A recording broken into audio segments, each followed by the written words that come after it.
Père Noël. Père Noël.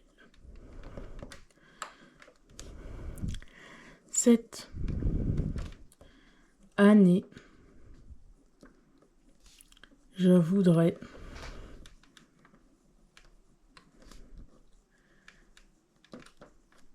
des composants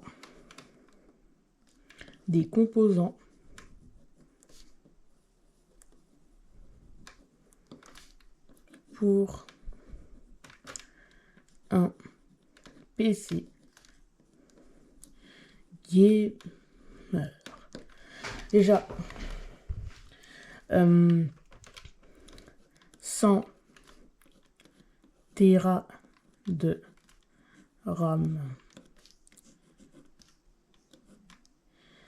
100 Tera de RAM. 1000 Tera de SSD. Une RTX 7090 et un water cooling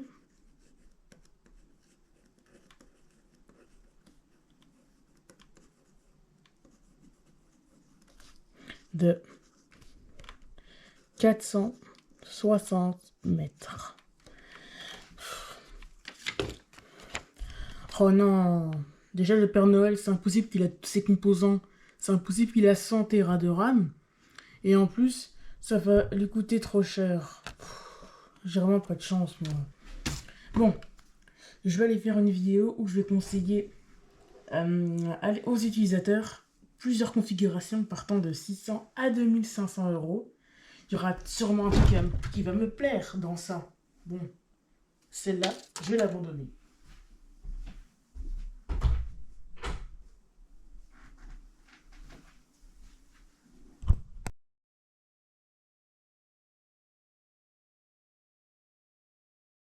Alors, on passe à la configuration à 600 euros. 551 euros précisément. Dans cette configuration, on a un Ryzen 5 5500, 6 cœurs, 12 threads et 4,2 GHz. On a comme refroidissement un Andorphi Spartan 5 à 20 euros qui fait clairement le job. Pas besoin de plus pour ce processeur. Comme carte mère, on a une Gigabyte A520M en micro ATX. Et elle supporte la DDR4. Donc, on aura de la RAM en DDR4.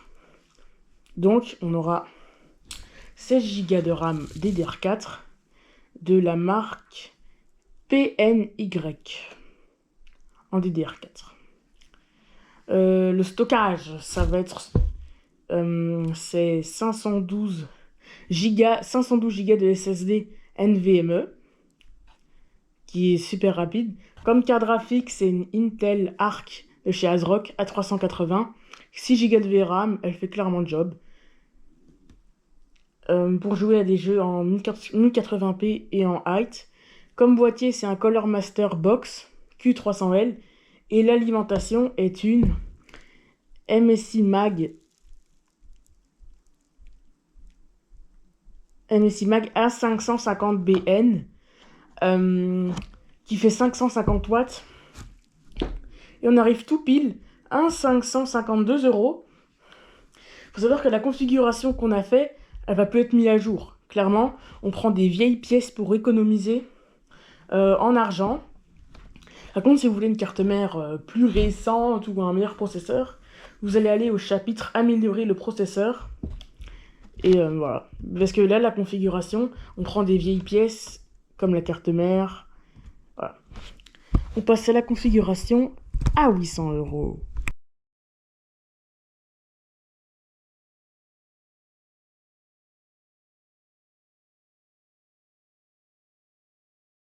C'est parti. Comme processeur, on a un AMD Ryzen 7 5800X qui fait clairement le job. 8 cœurs, 16 threads et 4,7 GHz. Clairement, faut pas demander mieux pour 174 euros. Comme refroidissement, on va prendre un Thelma Wright, un Color Master Hyper 212 Black Edition à 32 € qui fait clairement le job. Comme carte mère, c'est une Asus Prime B550 Wi-Fi en micro ATX à 96 €. La mémoire, c'est de la Corsair Vengeance LPX en 2 x 8 Go en DDR4, 3200 MHz qui fait clairement le job.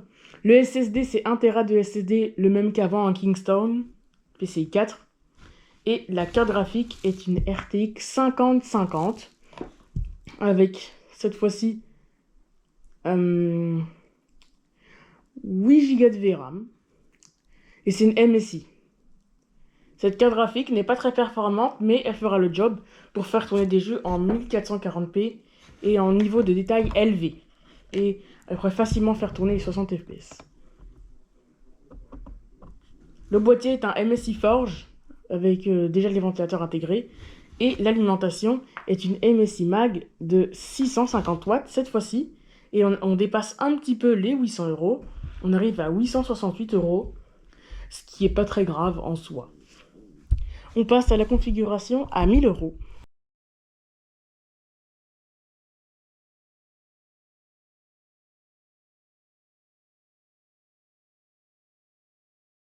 Pour la configuration à 1000 €. Comme processeur, on garde toujours le même processeur, le AMD Ryzen 7 5800X, donc 8 cœurs, 16 threads, 4,7 GHz. Pour son prix, il est vraiment il fournit des très bonnes performances. C'est toujours le même refroidissement. Le refroidissement est un Thermalright Peerless Assassin en 120 mm qui fera clairement le job. La carte mère est une Gigabyte B550M en micro ATX AM4. Elle supporte la DDR4, donc on va encore prendre de la Corsair LPX en 2 x 8 Go, 3200 MHz. Le SSD, 1 Tera de SSD, mais chez Samsung, en M.2 toujours, le NVMe. La carte graphique est une RX 7600 qui fait clairement le job à 260 €. On a vraiment de très bonnes performances. Le boîtier est un... Le boîtier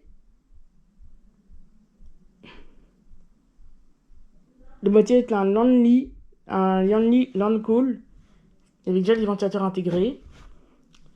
Et l'alimentation en 850 watts est une Corsair. Et avec cette configuration, on arrive à 962 €, ce qui est clairement très abordable, surtout au vu des performances qu'on a. On passe à la configuration à 1200 €.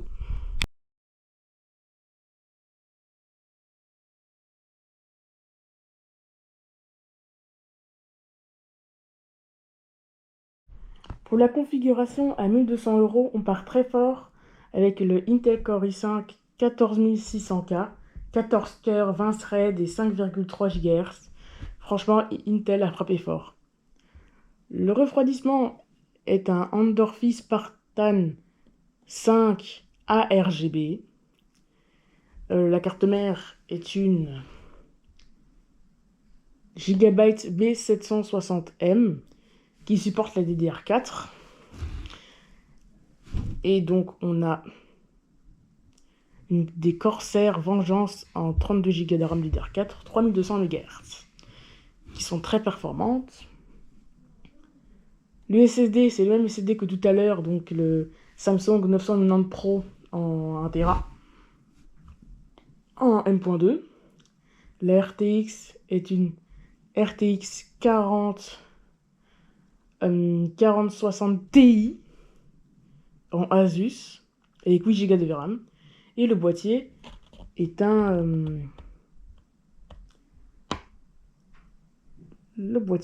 MSI Mag à 54 €. Voilà, le boîtier est un MSI Mag à 65 € avec déjà des ventilateurs intégrés.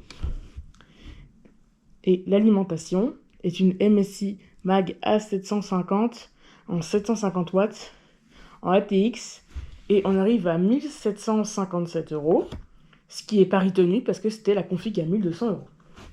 On passe à la configuration à 1400 €.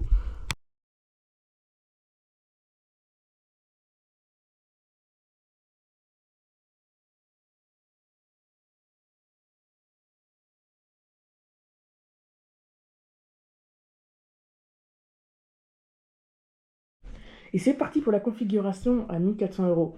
Comme processeur, un Intel Core i5 14400F, 10 cœurs, 16 threads et 4,7 GHz, un peu moins puissant que le 14600K, mais on économise surtout pour la carte graphique parce que le prix des cartes graphiques est abusé. Voilà. Le refroidissement est assuré par le Thermalright Peerless Assassin en 120 mm qui refroidit bien ce processeur. La carte mère est une Gigabyte, une MSI B760M+, qui supporte la DDR5 enfin. Et on est avec 32 Go de RAM en Corsair, 2 x 16 Go DDR5 RGB. Le SSD c'est 2 Tera, c'est le Samsung mais en 2 Tera. La carte graphique c'est une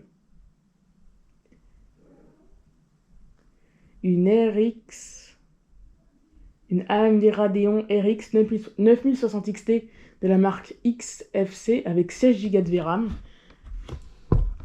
Le boîtier est un Lianli LANCOOL 207 avec déjà des ventilateurs en micro ATX. Et l'alimentation est une MSI Mag en 850 watts qui fonctionne bien et qui est aussi en ATX. Et on arrive à 1359 €, ce qui est pour la configuration à 1400 €. Très bon encore. On passe à la configuration à 1600 €.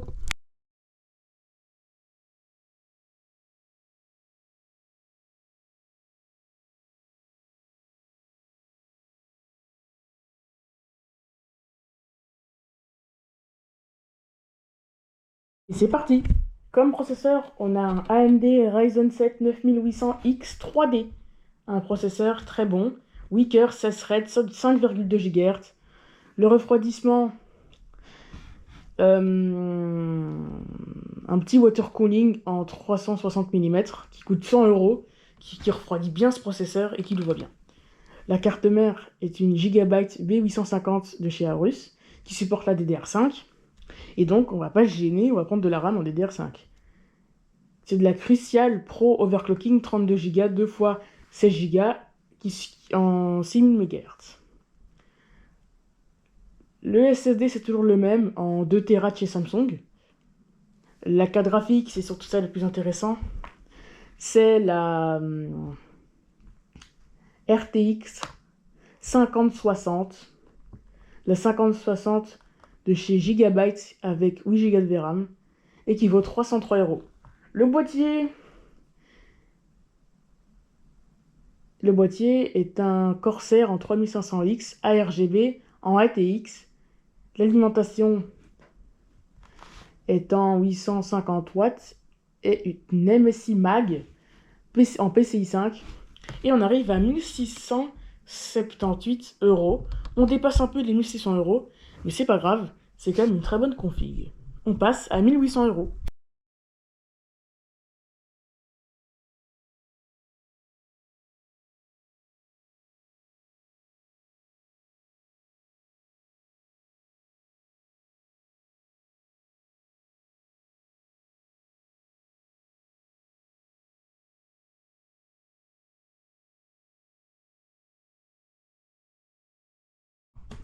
Et c'est parti. Comme processeur, on commence avec un Intel Core Ultra 7 265K qui est vraiment très performant et pas très cher non plus. Le refroidissement est un Le refroidissement est un Arctic Freezer 36 qui refroidit très bien. La carte mère est une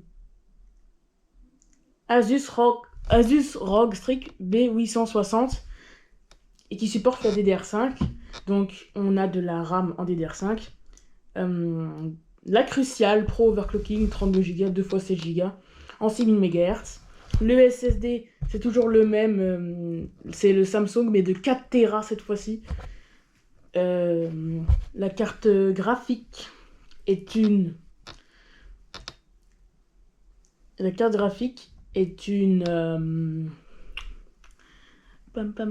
une RTX de chez Asus Dual OC, une 5060 Ti avec 16 Go de VRAM. Le boîtier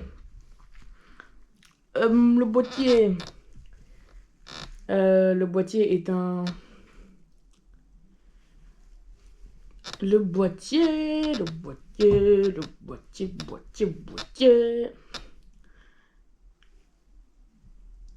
boîtier est un...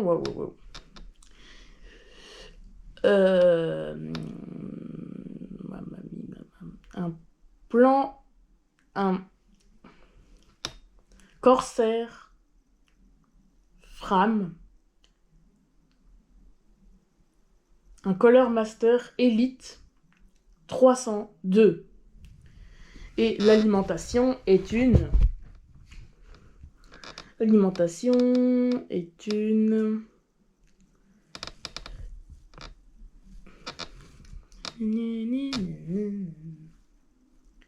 MSI Mag de 850 watts à 850. Et on arrive à 1700 €. Donc, pari tenu. On passe à la config à 2000 €.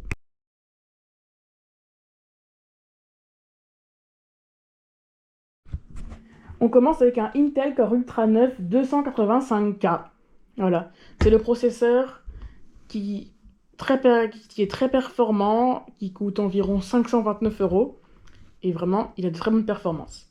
Le ventilateur, c'est la Arctic Liquid Freezer 3 Pro ARGB en 360 mm. Et c'est un water cooling, il vaut 97 €. Il a de très bonnes performances.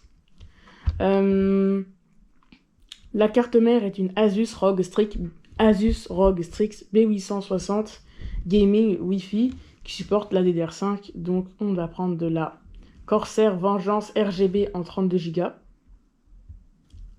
Le stockage, c'est 4 Tera de SSD Samsung 990 Pro en M2, PCI 4 et NVMe, le même qu'avant.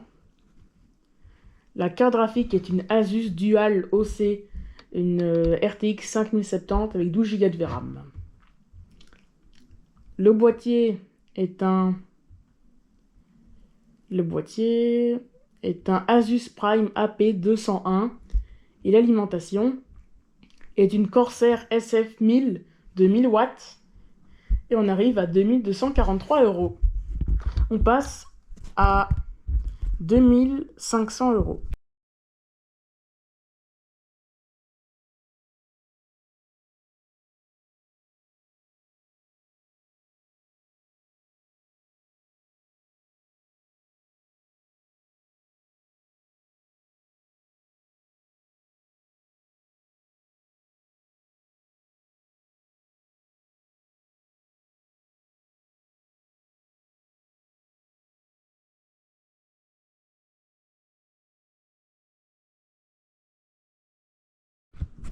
On commence avec un Intel Core Ultra 9 285K.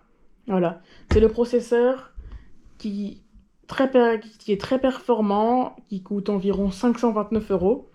Et vraiment, il a de très bonnes performances. Le ventilateur, c'est la Arctic Liquid Freezer 3 Pro ARGB en 360 mm. Et c'est un water cooling, il vaut 97 €. Il a de très bonnes performances. La carte mère est une Asus ROG Strix B860 Gaming Wi-Fi qui supporte la DDR5. Donc on va prendre de la Corsair Vengeance RGB en 32 Go. Le stockage, c'est 4 Tera de SSD Samsung 990 Pro en M2, PCI 4 et NVMe, le même qu'avant. La carte graphique est une Asus Dual OC, une RTX 5070 avec 12 Go de VRAM. Le boîtier est un Asus Prime AP201 et l'alimentation est une Corsair SF1000 de 1000 watts et on arrive à 2243 €. On passe à 2500 €.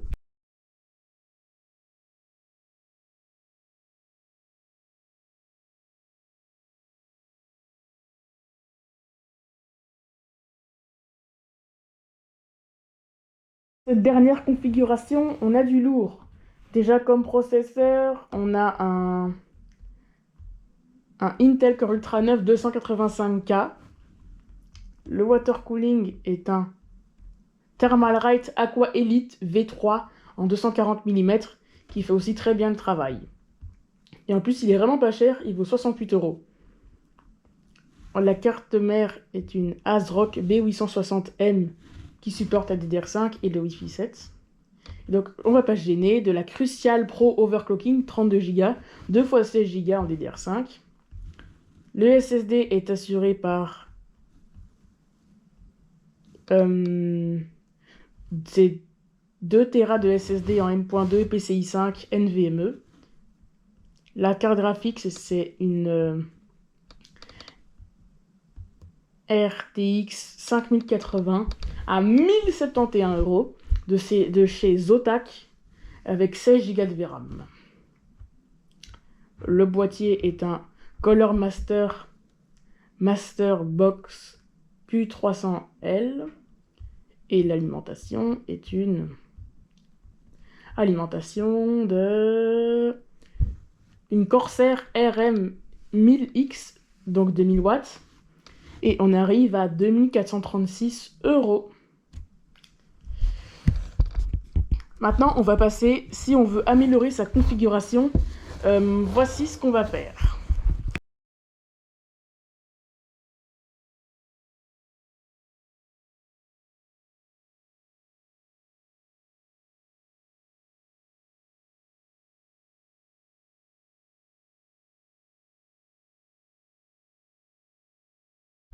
Tu veux améliorer ta configuration parce que vraiment elle est devenue lente, elle rame, ou bien ça ne te suffit pas, ou bien t'as pas trop envie de ce processeur et tout. Voici le prochain chapitre, améliorer le processeur. On va améliorer le processeur de la config de 600 à 1600 €. Et on va commencer par la configuration à 600 €. Déjà, le processeur qui était fourni avec, c'était un AMD Ryzen 5 5500. Mais il n'était pas très performant, et en plus il est sorti il y a quand même un petit temps. Donc comme processeur pour le remplacer, on a un AMD Ryzen 5 5600, 6 cœurs, 12 threads et 4,6 GHz. Il vaut environ 135 €. Ou bien vous avez un Intel Core i5 12400F, 6 cœurs, 12 threads et 4,40 GHz. Il est sorti il y a un petit temps, mais bon, il fait toujours le café, et il vaut 151 €. Maintenant on va améliorer le processeur de la config à 800 €. Comme processeur dans cette config, on avait de base comme processeur de base, on avait un AMD Ryzen 7 5800X. Et comme pour l'améliorer, on a pris un AMD Ryzen 7 7700X. 8 cœurs, 16 threads et 5,4 GHz. Il vaut environ 259 €. Ou bien un Intel Core i5 12600K, 10 cœurs, 16 threads et 4,90 GHz. Et il vaut environ 185 €. Maintenant, on va améliorer le processeur de la configuration à 1000 €. Comme processeur dans cette configuration, on avait aussi un AMD Ryzen 7 5800X. Donc j'ai décidé de changer. Et clairement, je vous conseille ce processeur. Ce processeur, c'est le AMD Ryzen 7 8700F, 8 cœurs, 16 threads et 5 GHz. Il vaut environ 248 €. Ou bien un Intel Core i5 13600KF, 14 cœurs, 20 threads et 5,10 GHz. Il vaut environ 229 €. Et c'est ce processeur que je vous conseille pour celle à 1000 €. Pour la configuration à 1200 €. on avait comme processeur un Intel Core i5 14600K. Et on va améliorer ça. Et le processeur que je vous ai choisi pour la configuration à 1200€, c'est un Intel Core Ultra 5 245K. 14 cœurs, 14 threads et 5,2 GHz. Il vaut environ 190€. Il est vraiment très très performant. Et surtout, il a un nouveau socket. Et en plus, il chauffe moyennement, donc ce qui est encore un bon avantage. Ou bien un AMD Ryzen 7 9700X. 8 cœurs, 16 threads et 5,5 GHz. Il vaut environ 300€. Moi, je vous conseille le Intel Core Ultra 5. Pour la configuration, à 1400€. Donc déjà, comme processeur pour la configuration à 1400€, on avait un...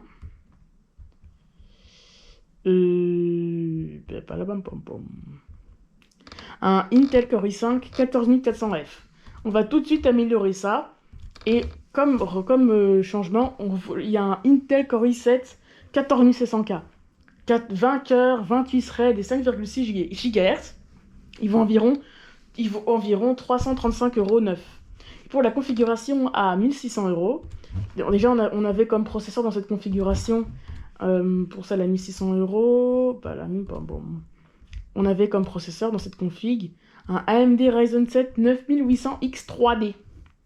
Et pour remplacer ce processeur, on a un AMD Ryzen 9 9900X, 12 cœurs, 24 threads et 5,6 GHz. Ils vont environ 395€.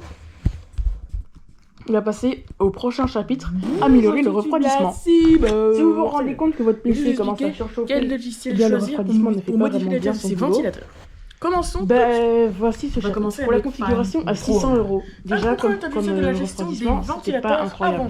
Et donc, je vous ai mis un très bon refroidissement. C'est le Thermalright Peerless Assassin en 120 mm, il vaut 35€. Il a vraiment de très bonnes performances pour refroidir le Ryzen 5 5500. Pour 800€, c'est le Thermalright Phantom Spirit SE en 120 mm, il vaut aussi 35€. Et il refroidira mieux que le Ventirac que je vous avais conseillé pour cette config. Pour celle à 1000€, on a le Thermalright Peerless Assassin en 120 mm SE en RGB, il vaut 36€. C'est un très très bon ventirad. On passe à la configuration à 1200€.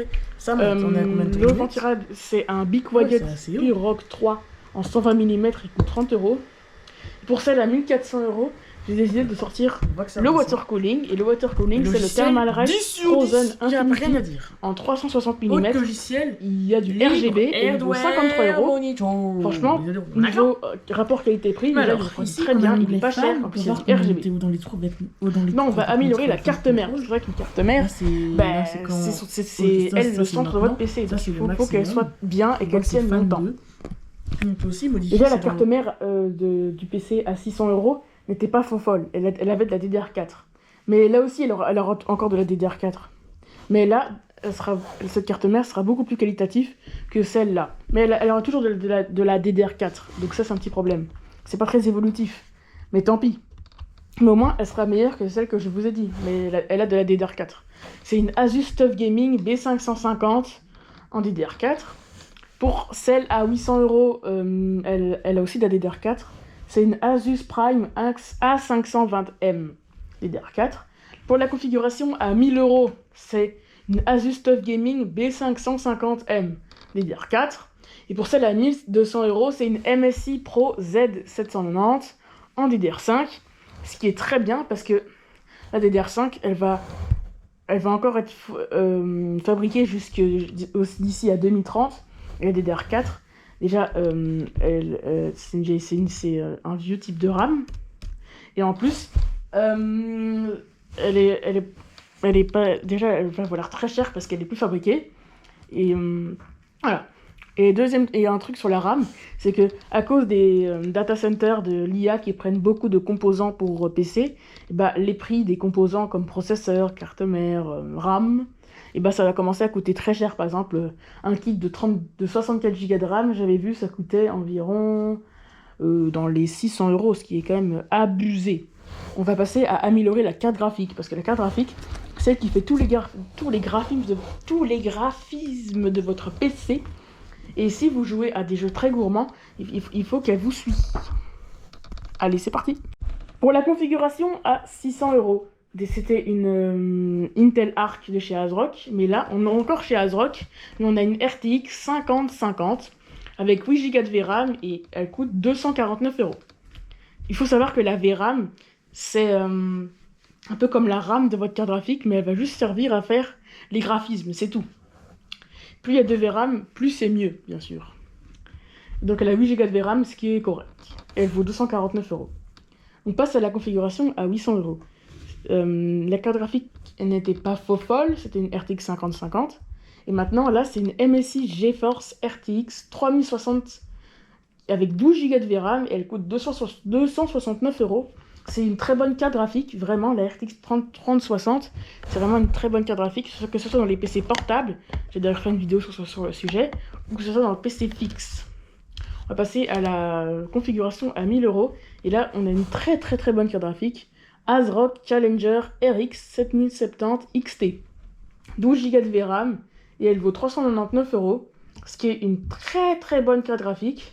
Pour le prix, vous pouvez jouer à tous les jeux en 1080, en 4K, niveau de détail élevé, vous aurez les 60 FPS. Pour la configuration à 600 €, vous pouvez jouer à tous les jeux en 1080p, niveau de détail élevé, et vous aurez 60 FPS. Et pour la MSI GeForce RTX 3060, vous pouvez jouer à des jeux en 1440p, niveau de détail élevé, 60 FPS, ou bien 1080p, niveau de détail élevé, et 120 FPS. Donc vraiment, ce sont de très bonnes cartes graphiques. J'espère que cette vidéo vous aura plu. Si c'est le cas, n'hésitez pas à vous abonner, liker, abonnez-vous pour rater aucune vidéo. Et n'hésitez pas à mettre un commentaire pour dire ce que vous avez pensé. Et aussi, dites-moi dans les commentaires une idée de vidéo si vous avez envie. C'était Eden pour la chaîne YouTube La Cyber. Ciao.